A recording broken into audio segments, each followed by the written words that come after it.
Твою ж мать!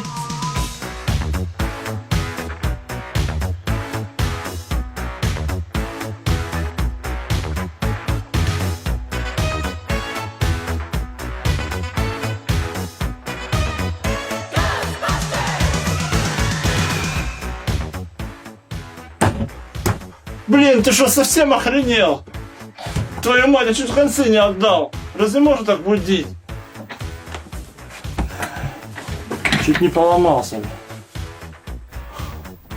И главное, что нашел чем разбудить. Самым нечеловеческим, блин, разрывающим разум и уничтожающим все живое криком за всю историю. Не, ну вы слышали? Вот лежишь себе спокойно, спишь, и тут тебе этот... Блин, это же ад какой-то. А ведь на самом-то деле игра «Охотники за привидениями» это ведь было настоящее открытие для своего времени. Это была одна из первых игр, в которые я играл, и более того, это вообще была первая игра на Денде, которую я видел, основанная на столь восхитительном и незабываемом явлении всего моего детства. Нет, она, конечно, основана на одноименном фильме об охотниках за привидениями, но разве у большинства из нас знакомство с этой отважной четверкой началось с фильма? Нет, оно началось вот с этого значка. Значка телеканала Останкино, на котором в 1993 году первый и единственный раз за все 90-е у нас прошел показ великолепного мультсериала «Настоящие охотники за привидениями». The Real Ghostbusters. Черт возьми, это был просто бесподобный мультик. 4 героев: Питер, Рэй, Иган и Уинстон. Мы навсегда тогда запомнили эти лица. И, конечно, запомнили их голоса. Этот неповторимый дубляж телеканала Останкино, врезавшийся в память на долгие годы вперед. Каждое воскресенье в 5 часов вечера мы включали первую программу и с упоением смотрели этот мультфейерверк с котом Феликсом, Каспером и баскетбольную лихорадку тоже, помните? Мы обожали эти мультсериалы, но охотников за привидениями более всего. Несправедливо, что их так ни разу больше не повторяли тогда. Те же черепашек-ниндзя показывали без перерыва на протяжении 10 лет. А вот охотников...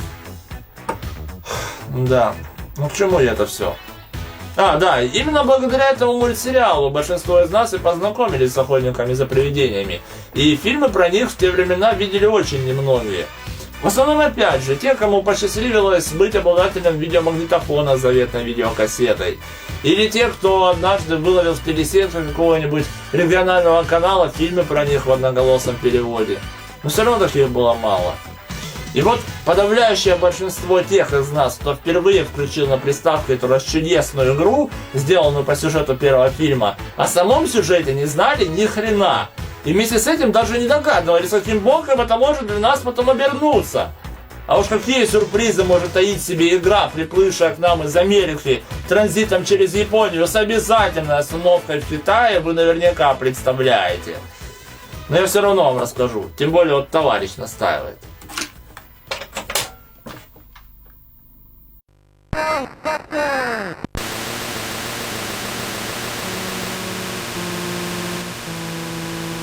Да, это только начало.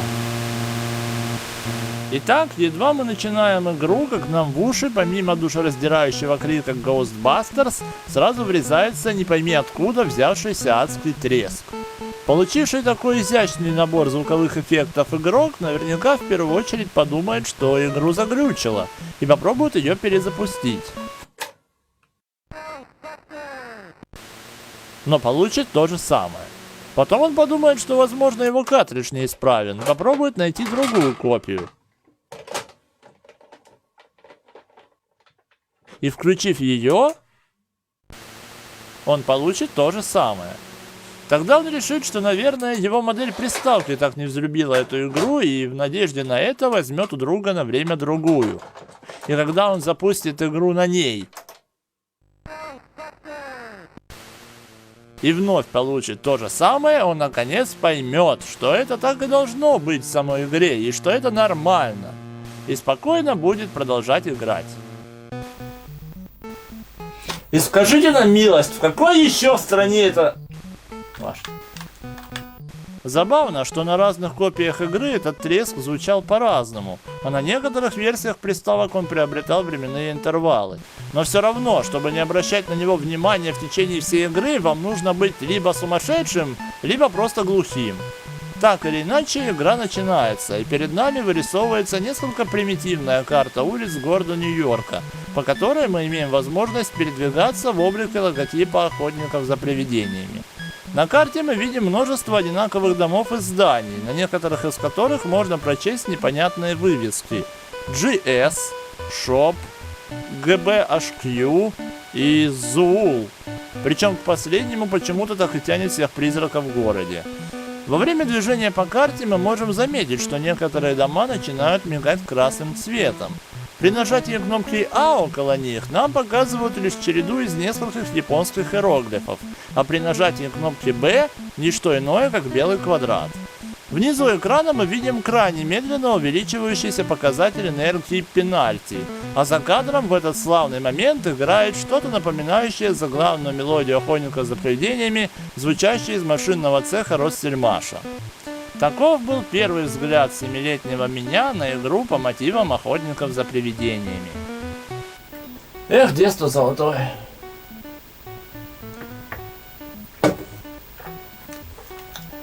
Итак, насмотревшись мультика про охотников, вы включаете игру в надежде наконец просто пострелять из протонных бластеров по привидениям, а вместо этого получаете вот такую картину.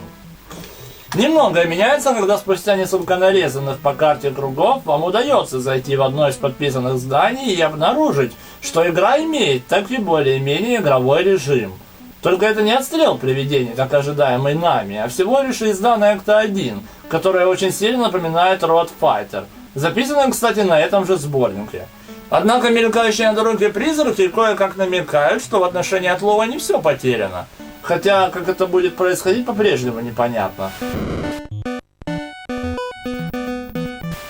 Еще что вы можете избавиться от этого треска, если врежетесь в машину.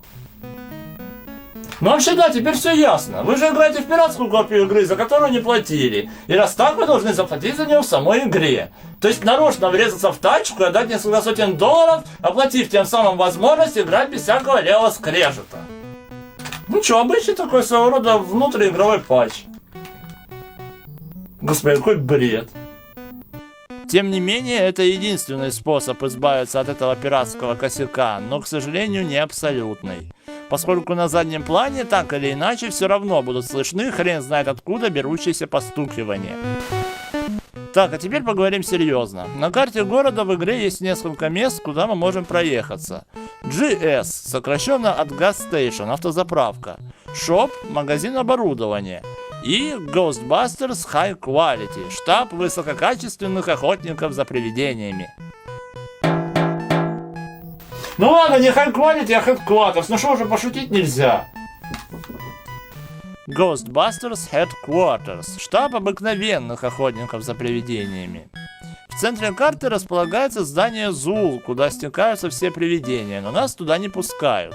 Название этого здания я не понимал до тех пор, пока не посмотрел фильм, но даже посмотрев его, я все равно не понимаю, какого хрена его так назвали, поскольку в фильме Зул всего лишь второстепенный демон, появившийся из статуи на крыше отеля, где проживала Данна Барретт, в которую он же потом и вселился. Но суть здесь не в этом, а в том, что из всех этих пунктов практический смысл несет в себе только магазин, потому что в магазине вы можете приобрести некоторые вещи из охотничьего снаряжения, что по идее как-то должно наконец приблизить вас к непосредственной охоте. На заправку ездить вообще без понту. Во-первых, потому что во время езды по дороге вам то и дело будут попадаться разбросанные на ней бочки с бензином, которые вы свободно можете подбирать и тем самым заправляться. А во-вторых, потому что даже если у вас все-таки кончится топливо и вы остановитесь у обочины, наши бравые охотники выйдут из машины и сами дотолкают ее до заправки, которая на удивление окажется совсем рядом. Пункт ГБ-HQ тоже не несет в себе практической пользы, так как всякий раз, подъезжая к нему, мы просто наблюдаем, как из пожарной части выходят трое парней и садятся в машину. Если это вообще парни, так как с пропорциями тут творятся страшные вещи. Данную процедуру можно повторять до бесконечности, или пока вы не насчитаете 1500 охотников, уместившихся в вашей машине. Заглянув в магазин, вам на выбор представят следующие детали: эктовакуум, звуковой генератор, луч захвата, улучшенный луч захвата и еда для призраков. Размер стоимости этих вещей варьируется потрясающе, от 2 до 100 тысяч долларов при начальном капитале в 10 тысяч. Для чего нужна каждая из этих штуковин, вам остается только догадываться, применяя метод научного тыка. И учитывая, что размер вашего инвентаря не вмещает более 4 предметов. Кстати, тот белый квадрат — это и есть ваш инвентарь. Из всего этого многообразия единственное, что позволит вам хоть как-то наконец начать зарабатывать деньги, это эктовакуум, с помощью которого вы получите возможность захватывать привидений, встречающихся вам во время езды на машине. Каждый из них даст вам случайную сумму от 200 до 1600 баксов. А встречаться на дороге они вам будут только в том случае, если на карте города перед поездкой вы остановите их, коснувшись логотипом. Собственно говоря, движением логотипа вы рассчитываете путь будущей поездки. А остальные же детали оборудования, купленные хоть все вместе, хоть поодиночке, не дадут вам ровным счетом ни хрена. Не зайти в здание Зул, ни в какие другие, ни дополнительных денег, ни дополнительных возможностей. Короче говоря, все, что вам остается делать в этой ситуации, это нарезать на карте круги, ловить привидений на дороге, уворачиваясь от машин в ожидании неизвестно чего. Но есть все же пара интересных наблюдений.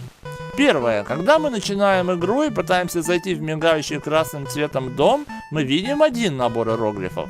А когда мы покупаем Capture Beam или Hyper Beam, лучи захвата, мы получаем уже другой набор иероглифов, что подразумевает уже какое-то другое сообщение.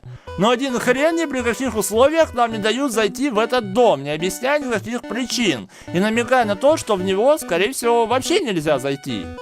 И второе. Спустя минут 20 после начала так называемой игры, когда уровень пенальти, то есть психокинетической энергии, перевалит за 2000, мы замечаем, что привидения начинают двигаться к зданию Зул более стремительно.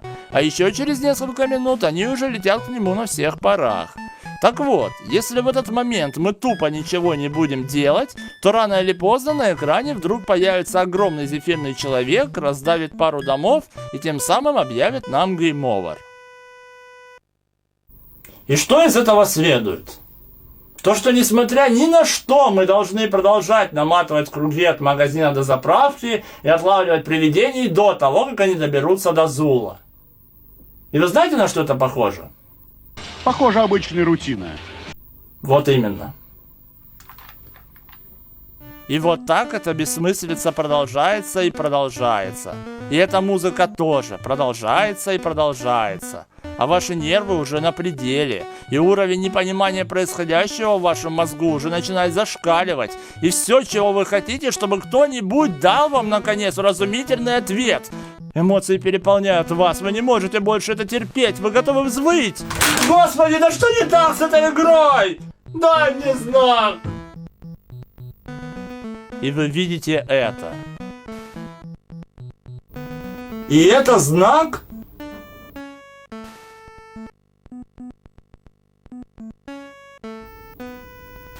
Вот вы представляете, во что нам приходилось играть в 8-летнем возрасте?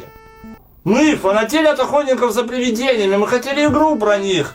И нам дали игру, от которой не то что ребенок, а любой взрослый 20 раз сломает себе голову, пытаясь разобраться, какого хрена в ней происходит.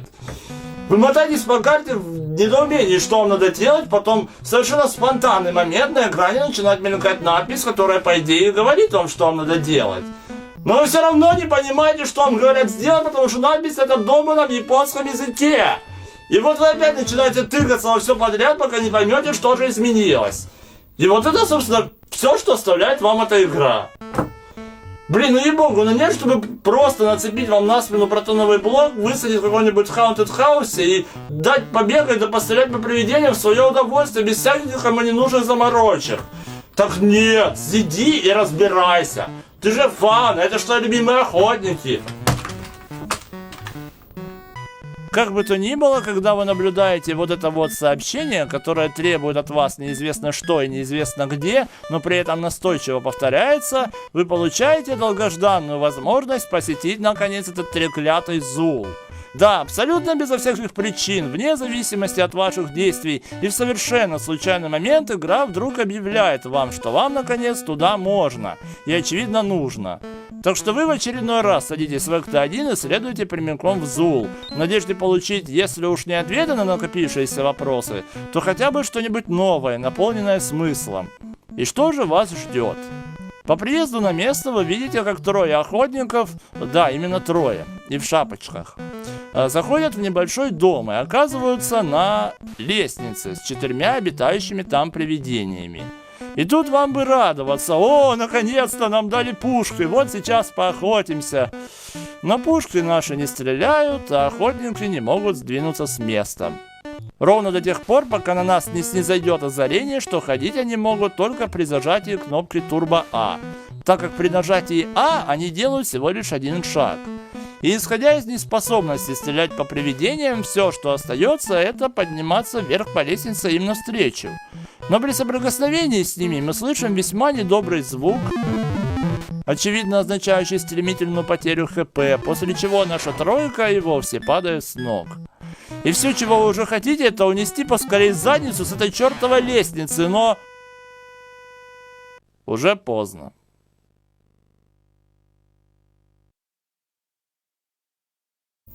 Дела хреновые. Вы не смогли спасти город Нью-Йорк. Пророчество сбылось. Гозер овладел нашей цивилизацией. Игра окончена.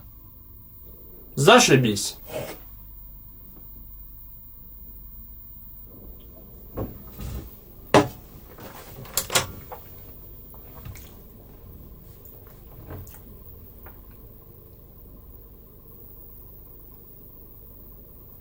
Что, вы думаете, я сейчас буду говорить, что за игра, как они могли, какой идиот-то придумал, что за издевательство? Да? Да нет. Я просто возьму этот картридж и разобью его об твою голову. Ну, может, и не разобью.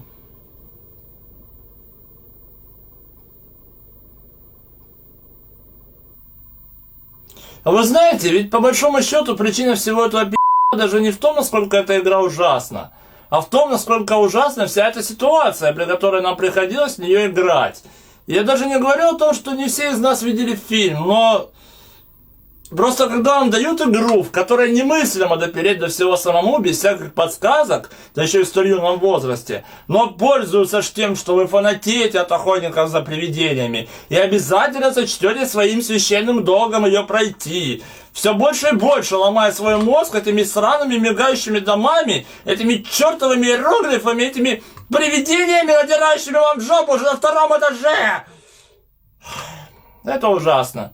И не вызовет ничего, кроме раздражения и отвращения от этой игры.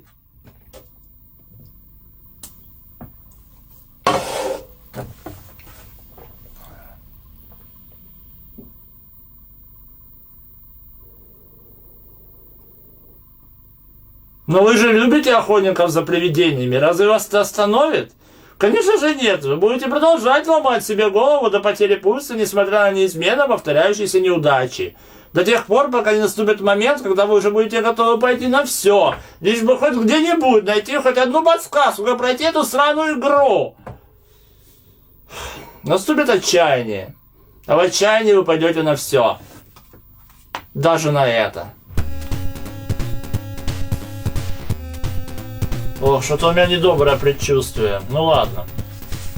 Так, вот. На 5-м дополнительном уровне вам придется сражаться с антиохотниками. Чтобы одержать победу, стреляйте не по ним, а по привидениям, которые стоят у них за спиной. В битве с главным боссом несколько раз попадите ему в челюсть. Вывод меню АБ Select Start.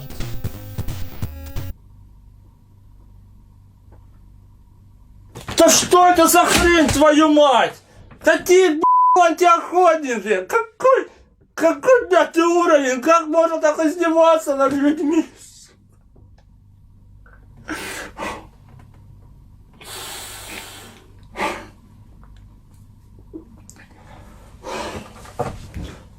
Вот так вот мы играли.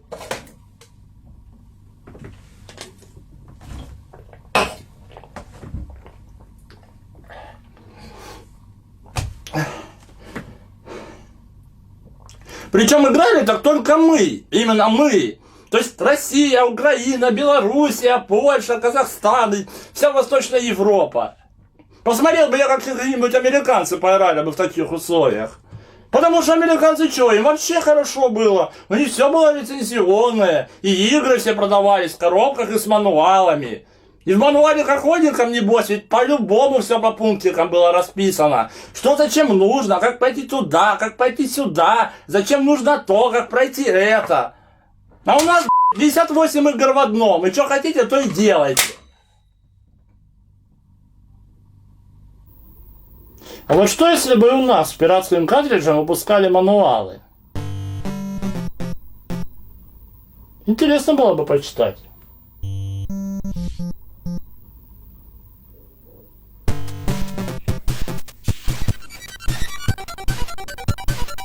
Поздравляем вас с приобретением пиратского многоигрового картриджа 50 в одном. Прежде всего, спешим вас обрадовать тем, что на этом картридже содержится не 50, а целых 58 игр. Но все же вынуждены сообщить, что на самом деле на нем всего 5 игр. Да вы что? Да, вот это уже интересно. Так, данный многоигровой картридж является пиратским продуктом, не соблюдающим никаких авторских прав и прав собственности. Все игры, содержащиеся на нем, были незаконно скопированы с лицензионных изданий без разрешения авторов и правообладателей. Пожалуйста, учитывайте это, когда будете играть. Надеемся на ваше понимание и благодарим за приобретение. Ну что ж, замечательно, спасибо за предупреждение.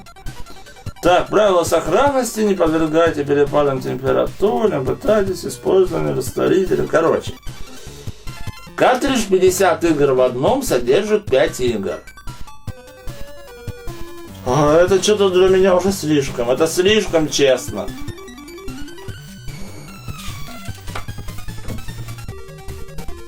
Охотники за привидениями, контроль движения, начало игры.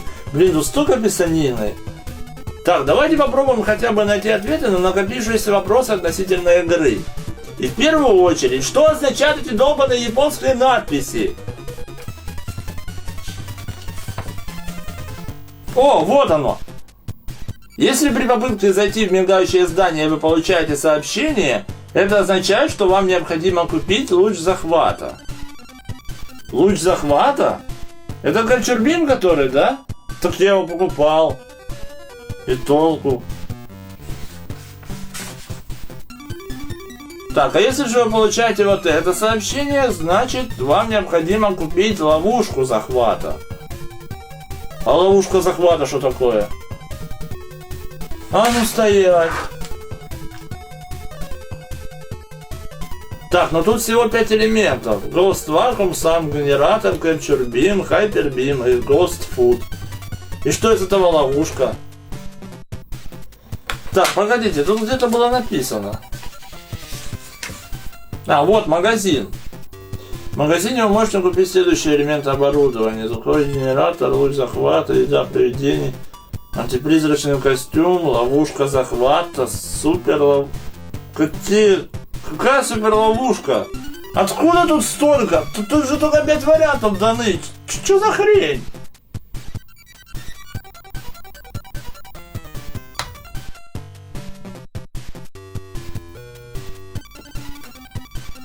Чтоб я всрался.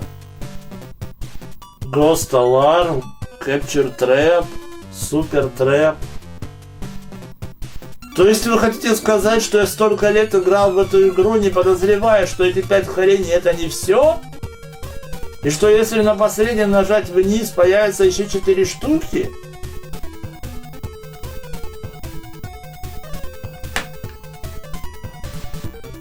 И мне понадобилось на это 18 лет.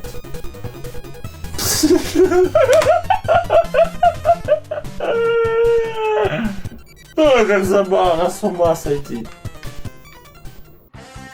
Итак, вот мы выяснили, что в магазине ассортимент куда больше, чем мы думали. И если купить ловушку в довесок к протонному ранцу, он же луч захвата, то нас наконец пустят поохотиться в мигающий дом. В доме вы, управляя 2 охотниками, сможете поймать не более 4 привидений за раз, используя те самые луч захвата и ловушку. Но если вы купите обычную ловушку, а не супер крутую, то сможете вместить в нее только 3 привидений. И тогда вам придется куда-то постоянно их сгружать. И таким образом выявилось наконец предназначение пункта на карте GBHQ. Чтобы освобождать ловушки, вам нужно мотаться в свой штаб. Собственно, примерно такой смысл заложен в сцену, когда вы подъезжаете к зданию и видите выбегающих оттуда охотников. Тут они как раз уже с пустыми ловушками. Стоп, а там еще можно было что-то купить помимо ловушек. Что-то...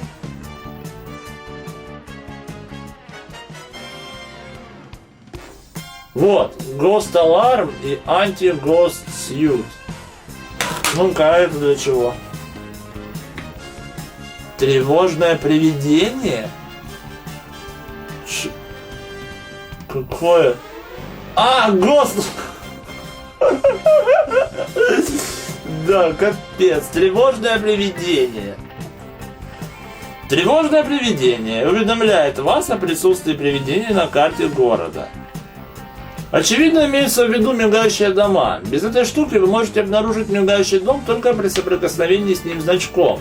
А купив Ghost Alarm, он вам сам покажет, в каком из домов прячется привидение.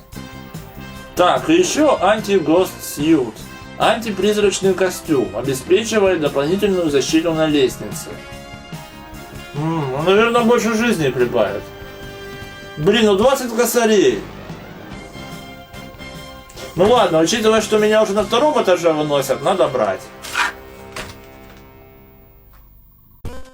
К слову о ценах. Думаю, не стоит напоминать вам о еще одном охренительно полезном апгрейде – звуковом генераторе, который замедляет движение привидений, летающих на лестнице, и стоит 100 000 баксов. Чтобы заработать на него денег, вам придется угрохать около часа времени. Или же всего 2 минуты, если вы играете в нашу замечательную пиратскую версию. Да. Вообще, на наших картриджах в 90-х можно было встретить несколько версий этой игры, как оригинальных, так и хакнутых, и в каждой имелись свои различия. Ни для кого не секрет, что оригинальная американская и японская версии, помимо того, что отличаются надписями на титульном экране, имеют некоторые различия и внутри игры, например, количество машин на дороге. В японской версии их всегда 2, а в американской 1. Но на пиратских картриджах у нас американки не было, и на сборниках ходила только японка, зачастую в виде пиратских вариаций. И иногда можно было встретить такую версию, где по дорогам ездили вообще по 3 машины. Но суть не в этом, а в том, что в большинстве таких левых копий пираты добавляли возможность хитрить и по-быстрому набить себе деньжат путем перепродажи одного из элементов оборудования – Ghost Alarm. Обычно, когда вы не покупаете, а продаете что-нибудь в магазине, вам возвращают за это только полцены, а то и меньше. А вот если вы купите, а затем продадите обратно эту призрачную сигнализацию, вам не только возместят всю его стоимость, но и накинут сверху еще 1000 баксов. И вот эту операцию можно проделывать сколько угодно раз. Достаточно просто тупо зажать две кнопки, и вы станете миллионером быстрее, чем закончится мелодия за кадром. Но об этом, разумеется, я узнал еще позже, чем о том, что в магазине вообще есть этот Ghost Alarm. Так, я почти набрал 20 штук, и меня тут уже вовсю вызывают в зул. Но сначала нужен костюм.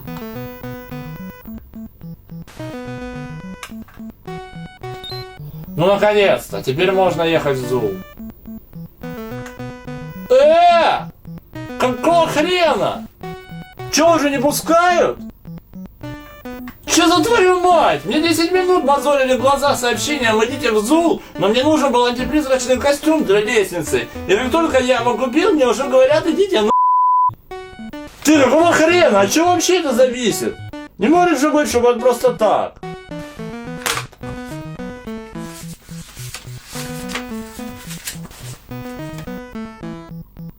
Когда на экране карты города появится сообщение, вы должны поехать в здание ЗУЛ.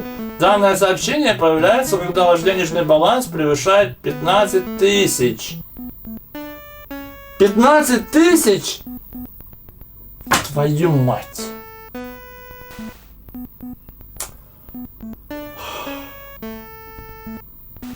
Это был самый большой подъеб в детстве.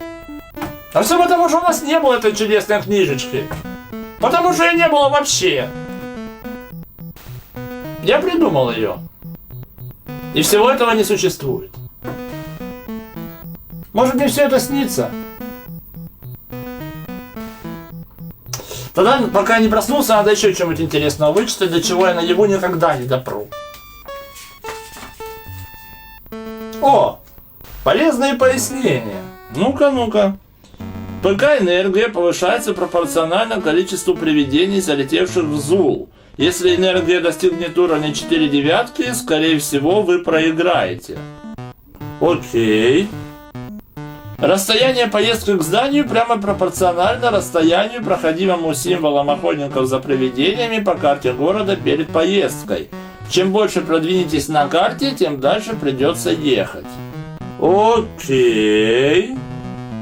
На лестнице в здании ЗУЛ вам дается 3 жизни. В некоторых комнатах на этажах прячутся привидения. Они отнимают одну жизнь, но не могут отнять последнюю.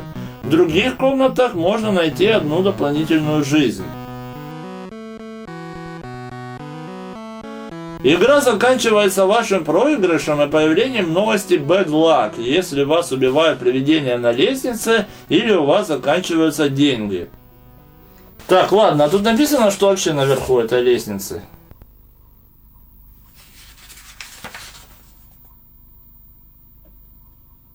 Я не смог добраться до верха, поэтому не знаю, что ждет там вас. Извините.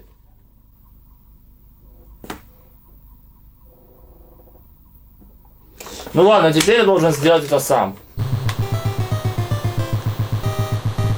Вообще, сам по себе подъем по этой лестнице не так уж и сложен, если принимать во внимание, что через каждые 3-4 этажа за дверьми можно находить пополнение здоровья, и что привидения, прячущиеся за ними, не могут вас убить. А что касается сложности самого движения, то весь этот ад с пошаговым нажатием кнопки А, непонятно какому идиоту, пришедший в голову, берет на себя турбокнопка и прекрасно с ним справляется. И вот тут я американцам с ихними джойстиками уж никак не позавидую. У нас это добро уже шло в комплекте, и джоев без турбокнопок ничто и в глаза не видел. К счастью. Самое главное здесь — это уворачиваться от летающих привидений. Но как бы вы ни старались выписывать маневры, в большинстве своем это рандом. То есть, либо они будут спокойненько летать в уголках, либо в одном из этих уголков отожмут вас. Так что даже при всей подготовке шансы добраться до вершины практически всегда 50 на 50.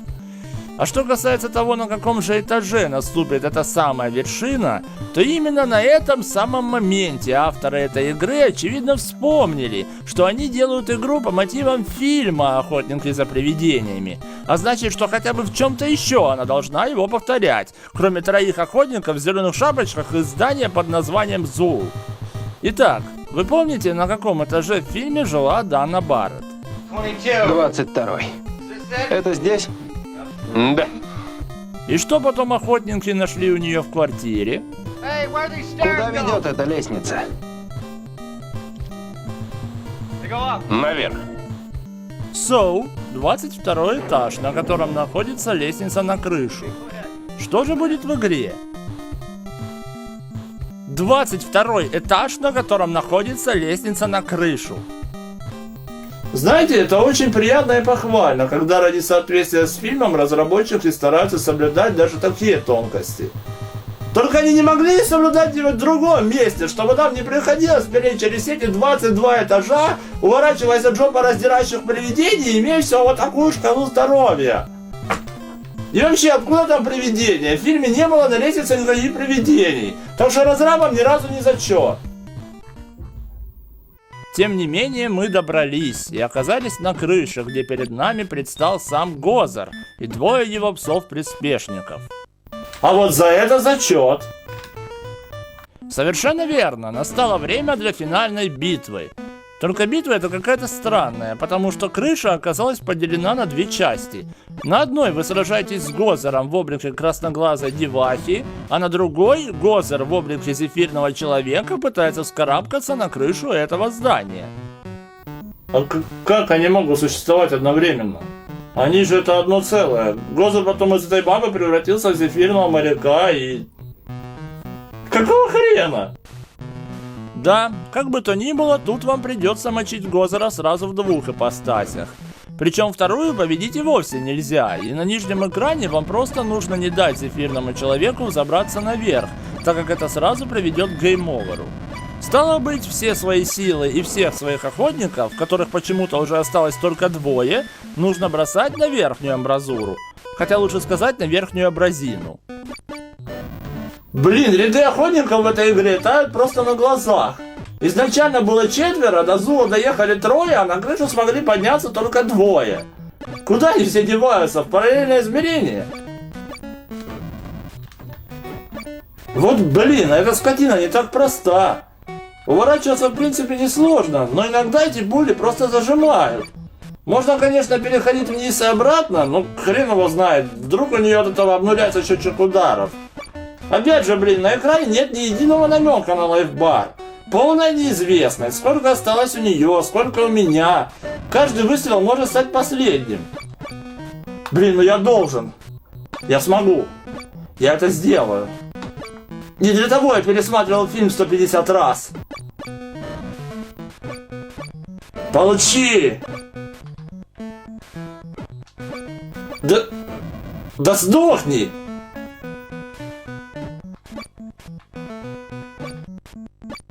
Блин. Да сколько тебе еще?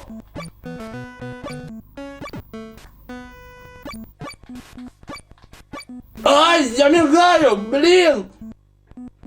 Мне, походу, один удар остался. Да умри же ты! Ну! Да! Есть! Ведь есть?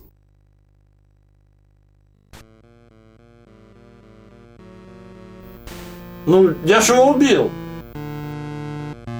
Я прошел. Ну? Ну только не говорите мне, что я прошел ее ради черного экрана. Ну хоть congratulation мне напишите. Я столько нервов извел, я заслужил хоть какую-нибудь заставку.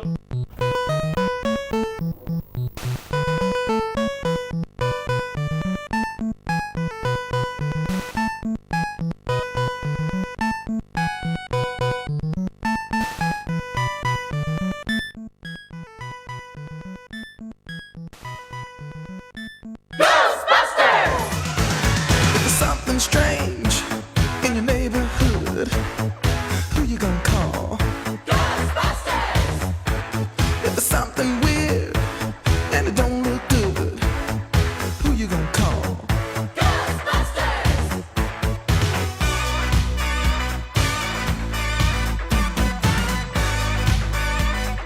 I ain't afraid of no ghosts.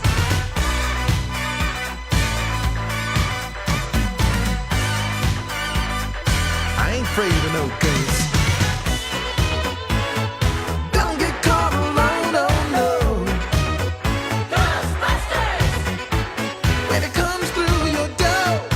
unless you just want some more. I think you better come